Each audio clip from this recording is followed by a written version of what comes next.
नमस्कार, स्वागत है आपका जन समाचार में और मैं हूं आपके साथ विशाखा चौधरी। आज हम बात करने जा रहे हैं उत्तराखंड के एक महत्वपूर्ण विभाग यानी कि ऊर्जा विभाग के बारे में।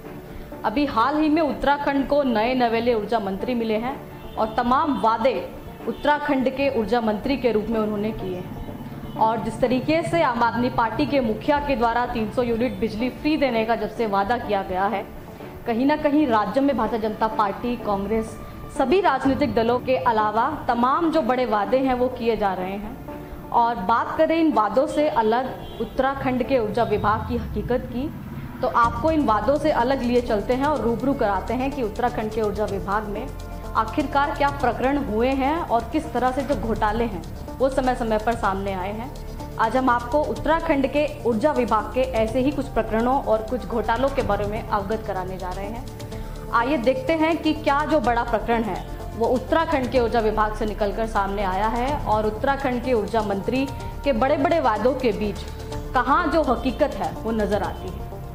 आपको बता दें कि उत्तराखंड में 3 ऊर्जा निगम हैं, जिसमें PTCUL power transmission corporation of Uttarakhand limited एक ऐसा निगम है जहां पर मनमानी का सारा खेल चलाया जाता है और एक तरीके से साठ गांठ पर यहाँ पर बड़े बड़े घोटाले किए जाते हैं। जी हाँ, ताकि जो करोड़ों की जो बंदरबाट है वो की जा सके आपस में, और इसलिए जो बड़े विभागीय अधिकारी हैं वो भी इस तमाम जो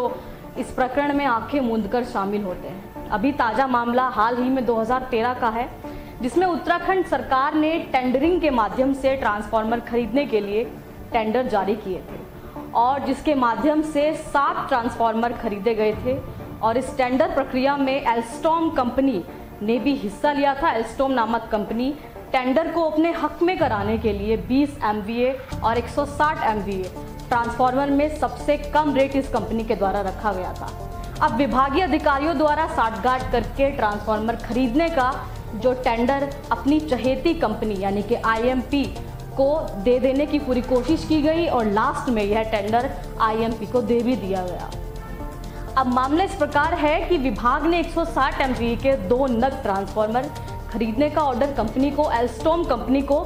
दे तो दिया, लेकिन उस ऑर्डर को कैंसिल कर यह ऑर्डर अपनी चहेती कंपनी IMP जो L2 को भी दे दिया गया। इस पर एल्स्टॉम कंपनी ने विभाग पर विवाद दायर कर दिया और आरोप यह लगाया गया कि इस बड़ी गड़बड़ी जो की गई क्योंकि इसलिए सामने आई कि MP कंपनी टेंडरिंग प्रक्रिया में दूसरे नंबर पर थी। ऐसा जानकारी में सामने आया कि अनिल कुमार यादव जो उस समय चीफ इंजीनियर थे और उनके IMP कंपनी से संबंध थे। मामला सिर्फ यहीं तक नहीं था, टेंडर खुलने के बाद टेक्निकल पैरामीटर में बदलाव कर टेंडर को अपने चहेती कंपनी को दिलाने में विभागीय अधिकारी कहीं भी पीछे नहीं हटे और टेंडर खुलने के बाद टेक्निकल पैरामीटर में बदलाव और उससे भी अधिक एक L1 ऑर्डर को कैंसिल कर ऑर्डर L2 कंपनी को कर देना उत्तराखंड प्रोक्योरमेंट रूल्स तथा सेंट्रल विजिलेंस कमीशन के नियमों का कड़ा उल्लंघन है। और इस पर महालेखाकार ऑडिट उत्तराखंड ने भी कड़ी आपत्ति दर्ज की, उस टाइम पर भी दर्ज की गई और इस समय भी दर्ज की गई है। कहीं ना कहीं ऊंची पैठ और पैसे के चलते अभी तक शासन द्वारा इन अधिकारियों पर कोई भी कार्यवाही नहीं की गई है और विभागीय अधिकारियों ने जब IMP कंपनी को मार्च 2014 तक वर्क ऑर्डर दिया, कंपनी द्वारा इस ऑर्डर को 1.5 हफ्ते के अंदर ही विभाग को सभी ट्रांसफार्मर उपलब्ध कराने के लिए निर्देश भी दे दिए गए। इससे यह जाहिर तौर पर साफ होता है कि विभागीय अधिकारियों द्वारा